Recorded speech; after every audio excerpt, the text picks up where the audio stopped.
അപ്പൊ നമ്മൾ എവിടെയാ പറഞ്ഞു നിർത്തിയത്? അതിന് നമ്മൾ തുടങ്ങിയില്ലല്ലോ. എന്നാ തുടങ്ങി കളയാം. പക്ഷെ ഈ തമിഴിലേക്കൊക്കെ പോകുമ്പോ നമ്മുടെ നടിമാരെല്ലാം മിക്ക ആൾക്കാരും ഒരു ഇവിടെ ഒന്ന് സെറ്റപ്പ് ആയി കഴിഞ്ഞാൽ അപ്പോഴേ തമിഴിലേക്ക് അങ്ങ് പോവാ. നിക്ക് ഏത് റൂട്ടിലേക്കാ വണ്ടി തിരിക്കണേന്ന് എനിക്കിപ്പോ മനസ്സിലായി. നമ്മുടെ മലയാളത്തിൽ അവര് പാവാടയും ബ്ലൗസും അല്ലെങ്കിൽ പട്ട് ചേലയൊക്കെ ചുറ്റി നല്ല സുന്ദരി കുട്ടികളായിട്ട് നിൽക്കും. അതുകൊണ്ട് ഇപ്പൊ എന്താ? അല്ല ഒന്നുമില്ല. പക്ഷെ തമിഴിൽ ഒരു ഫിലിം ഇറങ്ങുമ്പോൾ പോസ്റ്റ് വരുമ്പോ ഇവര് അയ്യോ ഇത് ഇന്നാളാണോ എന്ന് നമുക്കൊരു ഒരു സംശയം. മോനെ എന്താണ് നിന്റെ പ്രശ്നം? അവരവിടെ ഈ വളരെ ഗ്ലാമറസ് ആയിട്ട് വേഷങ്ങൾ ചെയ്യണം. നമ്മുടെ ഈ മലയാളി നായികമാർ അങ്ങനെ പോകുമ്പോൾ നമ്മൾ വിചാരിക്കും ദൈവമേ ഇതായിരുന്നു നമ്മൾ പണ്ട് ആരാധിച്ചിരുന്ന ആ ഒരു നായിക, ഇപ്പൊ ഇങ്ങനെയായോ, ഇത് എന്തൊരു കളി എന്നുള്ളത്. എന്ത് ഭ്രാന്താണ് ഇയാള് പറയുന്നത്?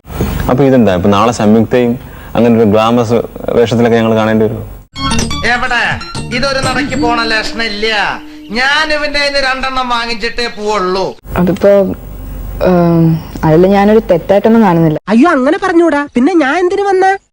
അത് വലിയൊരു കാര്യമാണ്. എന്താ വെച്ചാ ഒരു ആക്ട്രസ് ആ ക്യാരക്ടറിന് വേണ്ടി ഗ്ലാമർ ചെയ്യാന്ന് വെച്ചാ ഗ്ലാമർ ഇതാക്കാന്ന് വെച്ചാ ക്യാരക്ടറിന് വേണ്ടിട്ടല്ലോ, ഓരോരുത്തർ ആവശ്യമില്ലാത്ത ഗ്ലാമർ പ്രദർശിപ്പിക്കല്ലേ. ഇവനെ ഒന്നും പറഞ്ഞിട്ട് കാര്യമില്ല. തറവാട്ട് മഹിമ എന്ന് പറഞ്ഞ സാധനമുണ്ട്, അതൊന്നും ഇവന്റെ പടിവാളന്റെ 5 അയലോത്ര പോയിട്ട്. അതിനോട് എനിക്ക് യോജിപ്പില്ല. പക്ഷെ വെറുതെ ഒരു ഇതിനു വേണ്ടി മാത്രം ഇനി പ്രദർശനം എനിക്ക് തോന്നുന്നില്ല. പെണ്ണുങ്ങളായ ഇങ്ങനെ തന്നെ വേണം. പക്ഷെ ക്യാരക്ടറിന് വേണ്ടി ഗ്ലാമർ കാണിക്കുന്ന ഒരു ആക്ട്രസ് ഉണ്ടെങ്കിൽ അത് ശരിക്കും ഇതാണ്. എന്താ വെച്ചാ സാക്രിഫൈസ് ആ കുട്ടി ചെയ്യുന്നത്. 100% ഞാൻ യോജിക്കുന്നു. ഇത്രയും ഒരു അതും പ്രത്യേകിച്ച് നമ്മുടെ മലയാളം പോലുള്ളൊരു ഭാഷയിൽ നിന്ന് വേറൊരു ലാംഗ്വേജിൽ പോയി അവിടെ തിളങ്ങാൻ കഴിയാന്നുള്ളത് വലിയൊരു കാര്യം തന്നെയാണ്. എന്തായാലും പറയാണ്ടിരിക്കാൻ പറ്റില്ല. അത്ര പെട്ടെന്ന് മനസ്സിലാക്കിയെടുക്കാനുള്ള ബുദ്ധി അതിനുണ്ടോടാ. അത് പിന്നെ എന്തായാലും ഏത് ആക്ട്രസ് എന്ത് ചെയ്താലും അതിനൊരു തെറ്റ് കണ്ടുപിടിക്കുന്ന ഒരു സ്വഭാവം പൊതുവെ നമ്മുടെ മലയാളികൾക്കുണ്ട്. ഇങ്ങനെ പൊതുവെ ഉണ്ട്. പ്രേക്ഷകരുടെ കാര്യമാണ് പ്രേക്ഷകർ പറയുന്നത്, അല്ലാതെ എന്റെ അഭിപ്രായമല്ല. നീ എത്ര അഡ്ജസ്റ്റ് ചെയ്താലും ശരിയാവില്ല. നിന്റെ മുഖത്ത് ഇപ്പോഴും ഉണ്ട് ഒരു ചമ്മല്. അങ്ങനെയല്ല, പക്ഷെ എന്നാലും അതിന് എത്ര പ്ലസ് പോയിന്റ്സ് ഉണ്ട്. ഇപ്പൊ ആ കുട്ടി എത്ര പേരെടുത്തു, തമിഴ്നാട്ടിൽ മുഴുവൻ പേരെടുത്തില്ലേ.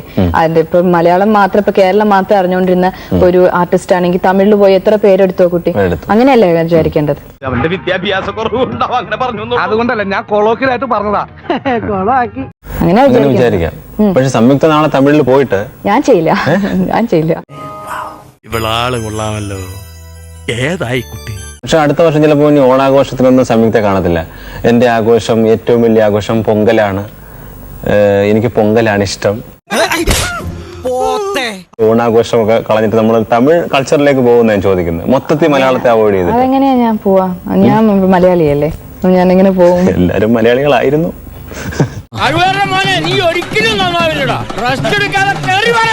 ഏത് സ്ഥാപനത്തിനും ചീത്തപ്പേരുണ്ടാക്കാൻ കച്ചകെട്ടി നടക്കുന്ന ചില ചെറ്റകളുണ്ടാവും. ഇവിടെ ഉണ്ട്. അതാ ഈ അവതാരം. ഞാൻ പോകുന്നു. Bye bye.